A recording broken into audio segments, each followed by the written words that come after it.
Israeli বন্দরে যৌথ অভিযান, 4 জাহাজে হামলা। ইসরায়েলের একটি বন্দরে যৌথ অভিযান চালানো হয়েছে, এতে অন্তত 4টি জাহাজ ক্ষতিগ্রস্ত হয়েছে। রোববার বার্তা সংস্থা রয়টার্সের এক প্রতিবেদনে এই তথ্য জানানো হয়েছে। প্রতিবেদনে বলা হয়েছে, রোববার সকালে 4টি জাহাজকে নিশানা করে ইসরায়েলের উত্তর অঞ্চলের হাইফা বন্দরে হামলা চালানো হয়েছে। ইয়েমেনের বিদ্রোহী গোষ্ঠী হুতি ও ইরাকের সশস্ত্র গোষ্ঠী ইসলামিক রেজিস্ট্যান্স গ্রুপ এই হামলা চালিয়েছে। হুতিদের সামরিক মুখপাত্র ইয়াহিয়া সারি টেলিভিশনে এক বিবৃতিতে বলেন, দুইটি গোষ্ঠী মিলে শনিবার হাইফা বন্দরে হামলা চালিয়েছে। এই সময় ড্রোন দিয়ে 2টি সিমেন্ট বোঝাই ট্যাঙ্কার এবং 2টি কার্গো জাহাজকে নিশানা করা হয়েছে। তিনি জানান, যৌথ অভিযানে মার্কিন রণতরী ইউএস আইজেনহাওয়ারেও হামলা চালানো হয়েছে। এছাড়া লাইবেরিয়ার পতাকাবাহী একটি জাহাজ সহ আরও 2টি পণ্যবাহী বাণিজ্যিক জাহাজে হামলা চালানো হয়েছে। ইয়াহিয়া সারি বলেন, জাহাজগুলো এমন সব কোম্পানির ছিল যারা অধিকৃত ফিলিস্তিনের বন্দরে প্রবেশের নিষেধাজ্ঞা লঙ্ঘন করেছিল। এদিকে মার্কিন এক কর্মকর্তা নাম প্রকাশ না করার শর্তে রয়টার্সকে বলেন, মার্কিন রণতরীতে হুতিদের হামলার দাবি সত্য নয়। অন্যদিকে অভিযানের বিষয়ে তাৎক্ষণিক কোনো মন্তব্য করেননি ইসরায়েলি সামরিক বাহিনী। এর আগে গত মাসের শুরুতে হুতিদের এমন দাবির বিষয়টি অস্বীকার করে ইসরায়েল।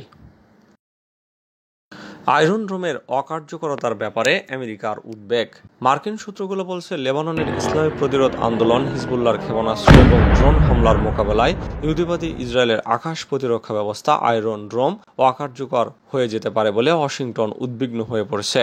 3 জন মার্কিন কর্মকর্তার বরাদ্দে সিএনএন জানিয়েছে, ওয়াশিংটনের কোনো কর্মকর্তা সত্যিকার অর্থেই এই ভেবে উদ্বিগ্ন হয়ে পড়েছেন যে লেবানন ও ইসরায়েলের মধ্যে ব্যাপক ভিত্তিক যুদ্ধ বেঁধে গেলে হিজবুল্লাহ উত্তর ইসরায়েলে মোতায়েন করা আকাশ প্রতিরক্ষা ব্যবস্থাগুলি, বিশেষ করে আয়রন ডোমকে অকার্যকর করে দিতে পারে। পার্স টুডের রিপোর্ট অনুসারে ইহুদিবাদী ইসরায়েলি কর্মকর্তারাও এই ব্যাপারে উদ্বেগের মধ্যে রয়েছেন, কারণ আয়রন ডোমের ব্যাটারিগুলো হিজবুল্লাহর ক্ষেপণাস্ত্র এবং ড্রোনের বিশাল ভাণ্ডারের আওতার মধ্যে রয়েছে। লেবাননের হিজবুল্লাহর মহাসচিব সৈয়দ হাসান নাসরুল্লাহ গত বুধবার এক ভাষণে বলেছেন, ইসরায়েলের অজেয় থাকার কাল্পনিক দুর্গ তাসের ঘরের মতো ধসে পড়েছে। তিনি বলেন, হিজবুল্লাহ এখন পর্যন্ত তার বিশাল সক্ষমতার ক্ষুদ্র একটি অংশ ব্যবহার করেছে মাত্র, এবং তার হাতে এমন কিছু চমক রয়েছে যা যুদ্ধের ময়দানে প্রদর্শন করা হবে। হিজবুল্লাহ সাম্প্রতিক সময় ইসরায়েলের আয়রন ডোমের ব্যাটারিগুলো লক্ষ্য করে বেশ কয়েকবার সফল হামলা চালিয়েছে। ইউক্রেনের বাহিরেও পুতিনের কৌশলী খেলায় চাপে পাশ্চাত্য। দীর্ঘদিনের নীতির পরিবর্তন ঘটিয়ে যুক্তরাষ্ট্র ও তার পশ্চিমা মিত্ররা কয়েক মাস আগে ঘোষণা দেয়, ইউক্রেন তাদের অস্ত্রের চালান দিয়ে চাইলে রাশিয়ার ভূখণ্ডে হামলা চালাতে পারে। এরপর থেকে প্রেসিডেন্ট ভ্লাদিমির পুতিনও হুমকির সুরে কথা বলা শুরু করেন। তিনি কৌশলগত পারমাণবিক অস্ত্র ব্যবহারের জন্য রাশিয়ায় সামরিক মহড়া চালান। তিনি বলেন, মস্কো তার পারমাণবিক অস্ত্রাগার কখন ব্যবহার করবে সেই সংক্রান্ত নীতি পরিবর্তন করার কথা বিবেচনা করে দেখবে। তিনি ইউরোপের অজ্ঞাত ন্যাটো দেশগুলোকে মনে করিয়ে দেন, তাদের আয়তন ছোট এবং ঘন জনসংখ্যার ফলে তাদের সহজেই নিশ্চিহ্ন করা সম্ভব হবে। গত সপ্তাহে রুশ নেতা তার হুমকিকে বিশ্বের অন্য প্রান্তে নিয়ে গেছেন। তিনি উত্তর কোরিয়ার সঙ্গে শীতল যুদ্ধে যুগের পারস্পরিক প্রতিরক্ষা চুক্তি পুনরুজ্জীবিত করেছেন এবং সতর্ক করে দিয়েছেন যে তিনি ইউক্রেনকে পশ্চিমের অস্ত্র সরবরাহের প্রতিক্রিয়ায় কিম জং উনকে অস্ত্র দিতে পারেন। পারমাণবিক অস্ত্র ব্যবহার করা বা ইউক্রেনের যুদ্ধক্ষেত্রে আরও ধ্বংস ছাড়াও রাশিয়ান নেতা প্রমাণ করতে চাইছেন তিনি অন্য উপায়ে এবং অন্যান্য জায়গায় পশ্চিমকে চাপে রাখতে পারেন। যুদ্ধের শুরু থেকে পুতিন পশ্চিমা দেশগুলোকে ইউক্রেনকে সমর্থন করা থেকে বিরত রাখতে পারমাণবিক যুদ্ধের হুমকি দিয়ে আসছেন। পুতিন পিয়ংইয়ংকে দেখিয়েছেন তিনি পারমাণবিক হামলা কিংবা গুলি চালানোর মতো ব্যবস্থা নিতে পারেন। শুধু তাই নয়, ইউক্রেন থেকে অনেক দূরে গিয়ে এখনও যুক্তরাষ্ট্র এবং তার মিত্রদের বিচলিত করে তুলতে পারেন। পিয়ংইয়ংকে অস্ত্রশস্ত্র দেওয়ার সম্ভাবনা পুতিনের শাসনকালের শুরুতেও অকল্পনীয় ছিল, তবে ইউক্রেন যুদ্ধে তার পররাষ্ট্রনীতি বদলে গেছে। শুধু উত্তর কোরিয়াই নয়, চলতি মাসের শুরুতে সেন্ট পিটার্সবার্গে পুতিন ইঙ্গিত দিয়েছেন তিনি ইয়েমেনের হুতিদের অস্ত্র দেওয়ার কথা বিবেচনা করছেন, কারণ তারা সমুদ্রে মার্কিন জাহাজ ও বিমান আক্রমণ করছে। উত্তর কোরিয়া, ইরান সহ আমেরিকার প্রতিপক্ষকে অস্ত্র সরবরাহের পাশাপাশি মস্কোর বিশেষজ্ঞরা সাইবার বা মহাকাশ হামলার আশঙ্কা নিয়েও আলোচনা করেছেন। নেতানিয়াহুর বিরুদ্ধে তেল আবিবের রাস্তায় বিক্ষোভ। ইসরায়েলের রাজধানী তেল আবিবের রাস্তায় প্রধানমন্ত্রী নেতানিয়াহুর বিরুদ্ধে হাজার হাজার মানুষ বিক্ষোভ করেছেন। তারা ইসরায়েলি পতাকা হাতে যুদ্ধবিরোধী স্লোগান দিয়েছেন। কাতার ভিত্তিক সংবাদ মাধ্যম আল জাজিরা জানিয়েছে, তেল আবিবে হাজারো ইসরায়েলি নেতানিয়াহুর পদত্যাগ, নতুন নির্বাচন ও হামাসের হাতে থাকা জিম্মিদের দ্রুত ফিরিয়ে আনার দাবি জানান। গত বছরের 7 অক্টোবর ইসরায়েলি হামলা শুরুর পর থেকে প্রায়ই ইসরায়েলের শহরগুলোতে যুদ্ধবিরোধী বিক্ষোভ হতে দেখা গেছে। অনেক বিক্ষোভকারী নেতানিয়াহুকে ক্রাইম মিনিস্টার সম্বোধন করে যুদ্ধ বন্ধ করুন লেখা প্ল্যাকার্ড নিয়ে বিক্ষোভ করেন। গতকালের বিক্ষোভে অংশ নিয়েছিলেন 66 বছর বয়সী সাই এরেল, পেশায় ঠিকাদার এই ইসরায়েলি বলেন, আমার নাতি নাতনিদের নিয়ে আমি উদ্বিগ্ন, তাই বিক্ষোভে অংশ নিয়েছি। আমরা যদি এই ভয়ঙ্কর সরকারের হাত থেকে মুক্তি না পাই, আমাদের শিশুদের কোনো ভবিষ্যৎ থাকবে না। দক্ষিণ কোরিয়ায় কেন হালাল পশু জবাইয়ের বিরুদ্ধে প্রতিবাদ?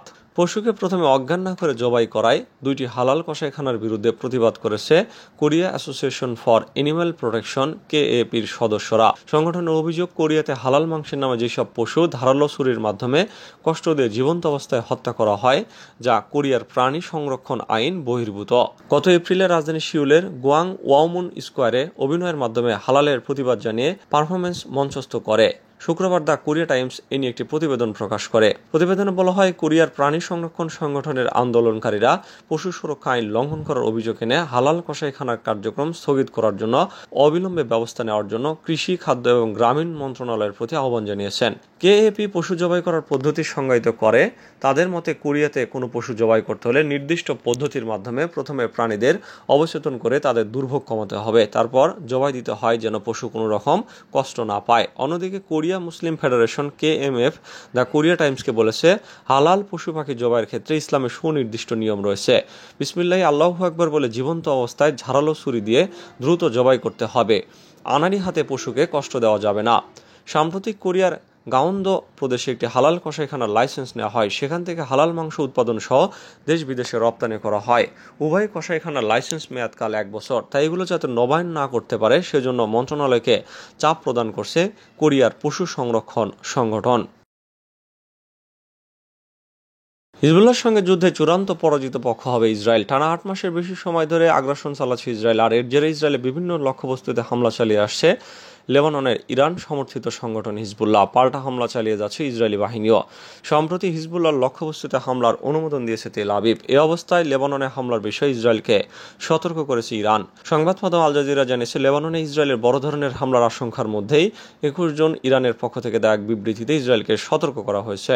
বিবৃতিতে ইরান বলেছে, হিজবুল্লাহ নিজেকে এবং লেবাননকে রক্ষা করতে সক্ষম। হুঁশিয়ারিতে দেশটি বলছে, লেবাননের সশস্ত্র গোষ্ঠীর সঙ্গে সর্বাত্মক যুদ্ধে চূড়ান্ত পরাজয় হবে ইসরায়েলের। সামাজিক যোগাযোগ মাধ্যম দেওয়া পোস্টে জাতিসংঘে নিযুক্ত ইরানের মিশন বলেছে, নিজেকে বাঁচাতে দখলদার ইসরায়েলের যে কোনো দুর্বিসন্ধিমূলক সিদ্ধান্ত এই অঞ্চলকে একটি নতুন যুদ্ধে নিমজ্জিত করতে পারে, যার পরিণতিতে লেবাননের অবকাঠামো এবং সেই সঙ্গে 1948 সালের অধিকৃত অঞ্চলগুলোর ধ্বংস হতে পারে।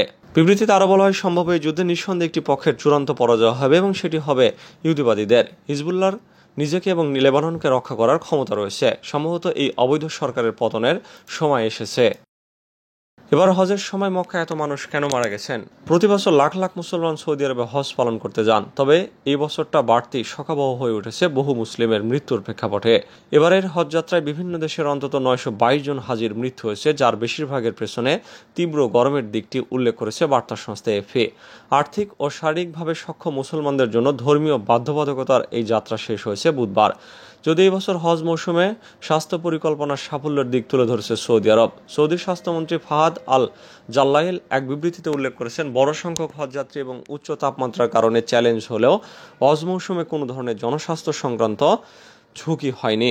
সৌদি কর্তৃপক্ষ জানিয়েছে, এই বছরে প্রায় 18,30,000-এর মতো হাজি এই হজের আনুষ্ঠানিকতায় অংশগ্রহণ করেছেন, যার মধ্যে 16 লাখ এসেছিলেন বিদেশ থেকে। এবছরে হজে এত বেশি মৃত্যুর কারণ নিয়ে বিশ্লেষণ করা হচ্ছে। চরম তাপে উত্তপ্ত পরিস্থিতি। এবার সৌদি আরবের তাপমাত্রা ছায়ার মধ্যে 51.8 ডিগ্রি সেলসিয়াস পর্যন্ত গিয়েছে। এই পরিস্থিতিকেই একটা বড় কারণ হিসেবে দেখা হচ্ছে। সৌদি স্বাস্থ্য মন্ত্রণালয় উচ্চ তাপ এবং পানি শূন্যতা এড়াতে সতর্কতা জারি করলেও অনেক হাজি তীব্র গরমে হাঁসফাঁস অবস্থা এবং হিটস্ট্রোকের শিকার হয়েছেন। এছাড়াও অতিরিক্ত ভিড় এবং পরিচ্ছন্নতা জনিত কিছু সমস্যা ছিল। বিভিন্ন মানুষের বয়ান থেকে যেমনটা জানা যাচ্ছে, সৌদি কর্তৃপক্ষের অব্যবস্থাপনার কারণে চরম পরিস্থিতির আরও অবনতি ঘটেছে, যার ফলে হজযাত্রীদের জন্য নির্ধারিত অনেক এলাকায় বিভিন্ন সংকট দেখা গেছে। অনেকে বলছেন, থাকার জায়গা এবং সুযোগ সুবিধার ব্যবস্থাপনার দিক দিয়ে ভালো ছিল না, ফলে তাঁবুগুলোতে অতিরিক্ত ভিড় এবং পরিচ্ছন্নতা সংক্রান্ত সুবিধার ঘাটতি ছিল। ইসলামাবাদ থেকে আসা 38 বছর বয়সী আমিনা বলেন, মক্কার তাপে আমাদের তাঁবুগুলোতে কোনো এয়ার কন্ডিশনার ছিল না। যে কুলারগুলো বসানো হয়েছিল তাতে বেশিরভাগ সময় পানি ছিল না। কিছু হাজি অভিযোগ করেছেন, কিছু তাঁবুতে শীতলীকরণ ব্যবস্থা পর্যাপ্ত ছিল না। আমিনা আরও বলেন, এই তাঁবুগুলোতে এতটা শ্বাসরুদ্ধকর ছিল যে আমরা ঘেমে ভিজে যাচ্ছিলাম এবং এটি একটি ভয়ানক অভিজ্ঞতা। এছাড়াও পরিবহন সমস্যা ছিল। প্রচণ্ড গরমের মধ্যেই হাজিরা প্রায়শই দীর্ঘ পথ হাঁটতে বাধ্য হয়েছেন। এজন্য অনেকে বিভিন্ন জায়গায় রাস্তা আটকে দেওয়া এবং খারাপ পরিবহন ব্যবস্থাপনাকে দায়ী করেছেন। নাম প্রকাশে অনিচ্ছুক একজন বলেন, আমরা 7 কিলোমিটার দীর্ঘ পথে নিয়ে যাওয়া হয়েছিল, যেখানে কোনো পানি এবং ছায়া ছিল না। পুলিশ ব্যারিকেড বসিয়ে আমাদের অপ্রয়োজনীয়ভাবে দীর্ঘ দূরত্ব হাঁটতে বাধ্য করেছে। তিনি বলেন, সৌদির সরকারি যানবাহন পাওয়া গেলেও গরমের কারণে অসুস্থ এবং অজ্ঞান হয়ে পড়া হজযাত্রীদের জন্য ব্যবহার করা হচ্ছে না। তিনি বলেন, ক্যাম্পে মানুষকে মুরগি বা খামারের পশুর মতো রাখা হয়েছিল। 2 বিছানার মাঝ দিয়ে যাওয়ার মতো জায়গা ছিল না এবং কয়েকটি টয়লেট শত শত মানুষের জন্য যথেষ্ট ছিল না। বিলম্বিত চিকিৎসা সহায়তা। অনেক হাজি পর্যাপ্ত চিকিৎসা সেবা পাননি বলেও জানা গেছে। অনেকে বলছেন, যারা তীব্র গরমে ক্লান্তি বা অন্যান্য স্বাস্থ্য সমস্যায় ভুগেছেন তাদের জন্য অ্যাম্বুলেন্স বা প্রাথমিক চিকিৎসা সহজে পাওয়ার উপায় ছিল না। আমিনা বর্ণনা করেছিলেন, একজন সহযাত্রীর ক্লাস্ট্রোফোবিয়ার বা শ্বাসরুদ্ধকর পরিস্থিতিতে অক্সিজেন প্রয়োজন ছিল। তখন তাদের মরিয়া অনুরোধ সত্ত্বেও অ্যাম্বুলেন্স আসতে 25 মিনিটেরও বেশি সময় লেগেছিল। তিনি বলেন, অবশেষে একটি অ্যাম্বুলেন্স এসেছিল এবং ডাক্তার তাকে 2 সেকেন্ডও দেখেননি এবং তার কিছু হয়নি বলে চলে গেলেন।